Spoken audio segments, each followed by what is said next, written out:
잘라먹는 집은 문화.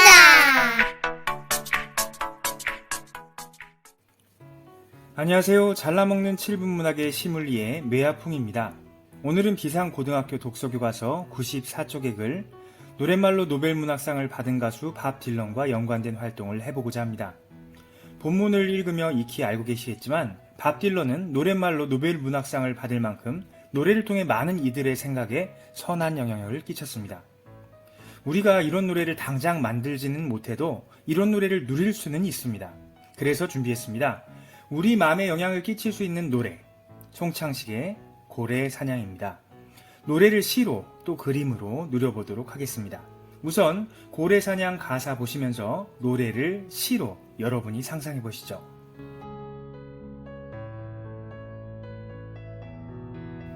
(1절입니다) 시로 가사를 깊이 상상해 볼 테니 1연이라고 해도 되겠죠. 아무튼 처음부터 보겠습니다. 술 마시고 노래하고 춤을 춰봐도 가슴에는 하나가 득 슬픔뿐이네. 사람은 언제 술을 마시고 노래를 하고 춤을 추는 걸까요? 네, 기분이 무척 좋을 때 그렇게들 하죠. 그런데 뒤탱이 심상치가 않습니다. 그런 행위들을 하면서도 가슴에는 하나가득 슬픔뿐이랍니다. 아하, 이 말인즉슨 기분이 좋아서 술 마시고 춤추었던 것이 아니라 슬픔을 잊기 위해서 춤을 췄던 것이군요. 그렇죠? 무엇을 할 것인가 둘러보아도 보이는 건 모두가 돌아앉았네. 여러분도 이럴 때가 있죠? 내가 무언가를 해보려고 어렵게 마음을 먹었는데 그것이 내게 등을 돌려버립니다. 나를 외면한 것이죠. 그럴 때면 기분이 어떤가요? 외롭고 절망스럽습니다. 그런데 그렇게 나에게 등 돌린 것이 하나가 아니라 모두가, 온 세상이 그렇답니다. 참 갑갑하고 슬프죠? 자, 떠나자 동해바다로 3등 완행열차 기차를 타고. 그래서 시적 화자는 떠나자고 말하고 있습니다. 떠나자니까 자신뿐 아니라 듣는 사람인 우리에게도 청하는 것이겠죠. 현실을 떠나서 동해바다로 가자! 그렇게 말입니다. 그런데 동해하면 어떤 느낌이 드나요? 딱히 시의 앞에서 언급한 내용이 없죠? 그럴 때면 우리 내면에 본래 있는 상징적 이미지, 즉 원형적 이미지로 시어의 의미를 추측해 보아야 합니다. 동해, 해가 떠오르는 맑은 곳 정도로 그 상징하는 바를 추측할 수 있겠죠.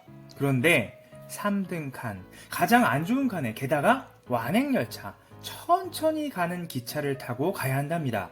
거기까지 가는 길이 쉽지 않은, 초라하고 오래 걸리는 길이겠군요. 간밤에 꾸었던 꿈의 세계는 아침에 일어나면 잊혀지지만. 여러분 이런 적 있으십니까? 간밤에 그래 내일부터 열심히 공부할 거야. 그렇게 공부해서 시험 성적도 잘 나오고 그럼 얼마나 좋을까 하고 꿈꾼 적 말입니다. 그런데 막상 일어나서 학교에 가서 수업을 들으면 막막해질 때가 있죠. 수업 내용을 알아들을 수도 없고 모르는 게 너무나 많아요. 그럼 어떤 감정이 들까요? 절망스럽습니다. 자, 시적 화자도 밤에는 자신의 꿈이 이루어진 세계를 구체적으로 소망하지만 아침에 일어나서 현실의 벽에 맞닥뜨리게 되면 소망이 꺾이고 잊혀지고 마는 그러한 경험을 하고 있는 겁니다. 그래도 생각나는 내 꿈 하나는 조그만 예쁜 고래 한 마리. 그런데 가사가 1연과는 또 바뀌었습니다. 꿈이 사라지는 절망적 상황 속에서도 조그만 예쁜 고래 한 마리는 계속 생각난답니다. 내 꿈과 고래를 동일시하고 있죠. 동해에 사는 고래, 해 뜨는 곳에 사는 커다란 존재인데 그것을 아직 조그맣고 그렇지만 예쁘다고 묘사한 부분이 눈에 띄입니다. 시적 화자의 내면에서는 아직 이 꿈이 그렇게 확연하고 커다랗게 느껴지지는 않는가 봅니다.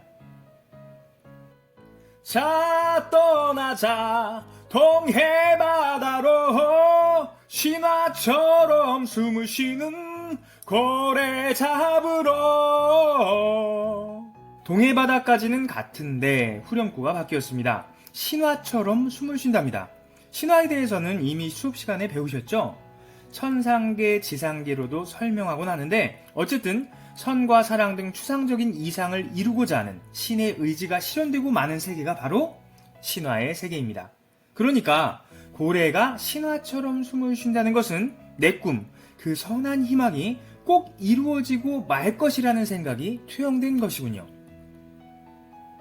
우리의 사랑이 깨진다 해도 모든 것을 한꺼번에 잃는다 해도 사면에서는 더 절망적인 상황이 진술됩니다. 사랑도 깨지고 모든 것을 잃어버리면 사람은 정말 절망의 끝을 느끼게 되죠. 그런데 맨 끝에 다행히 도가 붙습니다. 뭔가 반전이 일어난다는 거죠. 우리들 가슴 속엔 뚜렷이 있다 한 마리의 예쁜 고래 하나가. 극한의 절망적 상황에 다다른다 하더라도 우리 가슴에는 어떻게? 뚜렷하게 있답니다. 한 마리 예쁜 고래 하나가요. 자, 이연의 고래를 언급한 부분과는 또 다르죠. 이연에서는 조그만 예쁜 고래 한 마리라고 이야기하고 있는데 사면에서는 고래에 대한 수식 하나가 다릅니다. 뭐가 빠졌죠? 예, 사면에서는 더 이상 조그맣지 않습니다. 고래가 고래답게 커다랗고 예쁜 것이죠. 어떠한 고난 앞에서도 확실히 내 꿈은 크고 아름다워. 그렇게 신화처럼 언젠가는 꼭 이루어질 꿈이 내 가슴 속에는 분명히 살아있어. 라고 이야기하는 힘찬 화자의 목소리가 들립니다. 자, 떠나자. 동해바다로 신화처럼 숨을 쉬는 고래 잡으러. 이제 이 마지막 후렴구가 확신에 찬 힘찬 목소리로 들립니다. 사면의 뚜렷한 확신이 우리 마음속에 남았기 때문이죠. 자, 이렇게 가사를 시로 받아들여 우리의 상상으로 우려내니 시가, 노래가 훨씬 살아있죠. 여러분, 비단 이 고래사냥 노래뿐만이 아닙니다.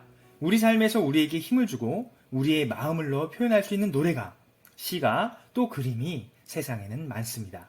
그런 좋은 작품들을 우리의 삶으로 받아들여 상상으로 우려낼수록 우리 삶은 더욱 풍성해지겠죠.